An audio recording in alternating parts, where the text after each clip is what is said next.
Spaghetti wire. Ha? Spaghetti wire. Yun no, pag open natin ng motor sir no, ito po yung nakita nating wirings. Okay, kung mapapansin nyo, halos di na po makita yung internal parts no. Okay, ayan. Ang issue po rito mga sir, bukod po dun sa wirings, sir, pero mo ako ng remote.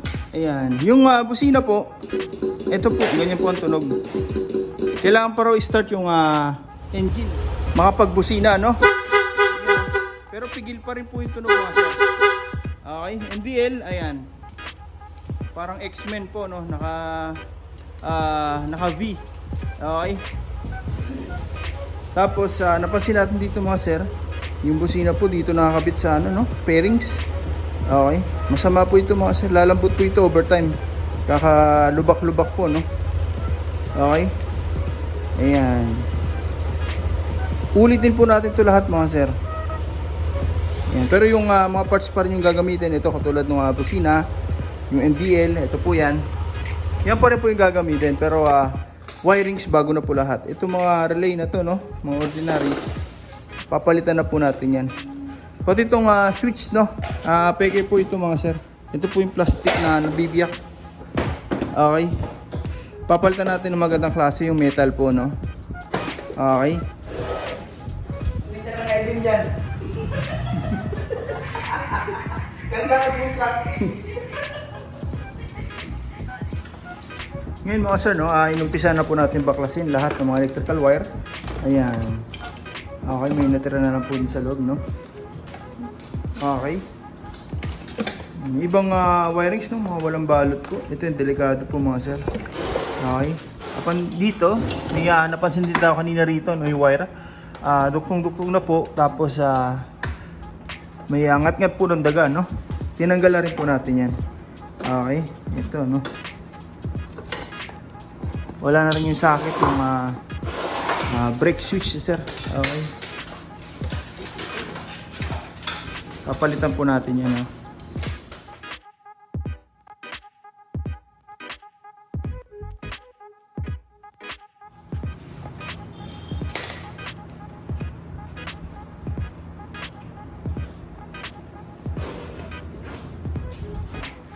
Ngayon mga sir, no, nasa 80% na po tayo.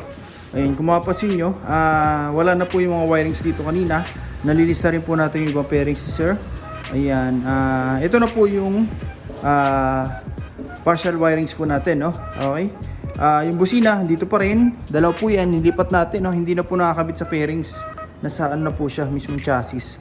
Okay, naglagay tayo ng original domino switch. Ayan, metal po yan mga sir. Tapos yung ating passing switch. And then, yung dating horn switching ni Pops, no? Stock to loud. Ayan, sama-sama po yan lahat sa isang harness. Okay, pababa po yan, umikot chassis. Tapos, papunta na po yan dito sa ating power module. Okay, ayan po yan, no? Siya po yung distributor ng power, no? Mula sa battery, papuntang trigger, sa mga switch, and then papunta na po ng output. Sa mini driving, combo lights, PIA horn, horn passing, horn switching, stock to loud, rapid horn, meron na rin po ito. Siya po yung distributor. At the same time, pag may ganito po tayo mga sir, hindi po tayo magkakaroon ng fluctuation sa kuryente. Kahit magsabay-sabay po na-on yan mga sir, hindi po tayo kakapusin sa kuryente. Dahil po yan dito, no? Wala na po tayo makikita makuono ng relay dito katulad kanina, no? Ng mga nakasiksik. Andito na po lahat yan. Mas safety po ito mga sir. Marami na tayo na-install ng ganito, no? 5 years ago, okay na okay pa rin hanggang ngayon, no? Kagandahan pa rito, dumating man yung time magpapalit si Pops ng busina, ng mini driving. Lahat po yan mga sir, plug and play na lang. No need na mag-rewirings, no? Since na-wiring na po natin yan, salpak-salpak na lang po yung mga bagong parts. Same features, may passing, may rapid, may combo. Palit-palitan na ng parts. Yun po yung kagandahan sa wirings natin mga sir. Hindi po lang po pansamantala, no? Pang matagalan po yan. Lahat ng ginamit natin dyan, pang automotive wire na po, no? Tapos nakahinang po lahat ng mga wirings para mas maganda yung kapit, no? Hindi katulad kanina ng mga nakabuhol lang po, no? Dito, malubak man yung motor sir, tagtag man, hindi tayo magkakaroon ng fluctuation o yung tinatawag na loose contact, no? Sa kuryente. Dahil nakahinang po yan. Kumbaga sa bakal, naka-welding po, no? Ayan. Pang matagalan po talaga. Okay. Lahat po ng wirings, kino-compress natin, binabalot natin ng maigi para magmukha parang stock yung wirings, no? Wala tayong makikita mga pansit-pansit. Magpagawa man sila sir sa mga mekaniko. Hassle free po, hindi po sila mahirapan kasi wala po mga wiring na sagabal dito, no? Unlike po kanina mga sir, kung ikaw mekaniko, tapos nakita mong ganon, magpapagawa lang ng bearing ng manobela, sureball po yan, magpapadagdag po ng labor yan kasi mas hassle po mga sir. Okay, pagka may mga kalat-kalat na wirings. Dito, pinipix po natin yung wirings, binabalot natin na maigi. Para pang all-weather na rin, no? Okay, hindi na po magka-problema sila Paps sa future, no? Okay? Ayan. Ito po yung passing switch natin mga sir. Hindi po natin ginagawang passing switch itong menu. Okay? Kasi marami na tayong customer na galing ibang shop, no? Ginagawa raw passing ito. Pagka nakapatay yung makina, passing siya. Menu. Pero pag naka-on na yung makina, nagiging passing. Yung problema raw doon, based sa experience natin sa mga sinasabi ng customer, kung gusto nila mag-monitor ng dashboard, kailangan pa po nilang huminto, patayin yung makina, no, sa gitna ng daan para makapag-menu. Okay, so dito, makapag-menu tayo, at the same time passing sabay-sabay. Okay, ayun, heavy duty po yun mga sir, parang stock lang po. Okay, ayan. Ngayon, kakabit na lang natin yung mga pairings, tapos testing na natin.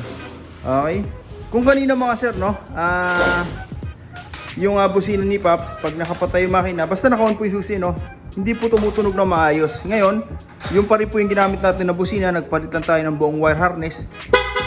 Okay na po, malakas na. Okay, forsado na po yung tunog, no.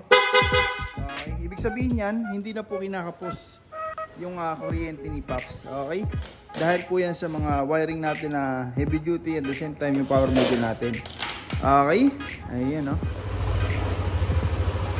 Ngayon mga sir, okay na po yung motor ni Pops, oh. All good sa po yan. Ayan. Kung kanina yung mini driving sir, nakapa-V po, no? Ngayon, okay na po yan mga sir, pantay na po yan. Okay, ito po yung passing na kinabit natin, no? Yun, no? Selector, makapag-menu pa rin tayo. Makapag-passing tayo. Stock na busina. Loud horn. Lumakas po talaga mga sir. Rapid horn. Okay. Passing light, sabay po dyan yung headlight mga sir. Ito po yan. Okay. Pero maganda dyan, pwede pa rin tayo mag-hilo ng headlight lang. Pwede rin tayo mag-hilo ng MDL lang. Separately. Pero pag ito po ang pinindot, automatic sabay lahat. Okay. Check natin, no? Ayun, no? Okay. Ang purpose natin dyan mga sir, kaya pinagsabay natin, no? Para in case nag-high tayo ng mini driving, usually wala nang passing, no? Pero dito, may headlight pa rin po magpa-passing. For example, headlight naman yung naka-high, naka-on yung MDL, meron pa rin MDL na magpa-passing. Pag nakapatay po lahat yan, automatic, sabay po yan. Okay. Ayan, no?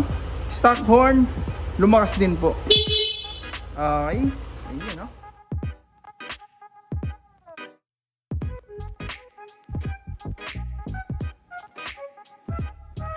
Sa mga gusto pong pagawa, no, punta lang po kayo dito sa shop. First come, first serve po tayo. Okay? Ayun, no? Medyo marami na tayong rewirings po dito mga sir. Isang box na. Okay?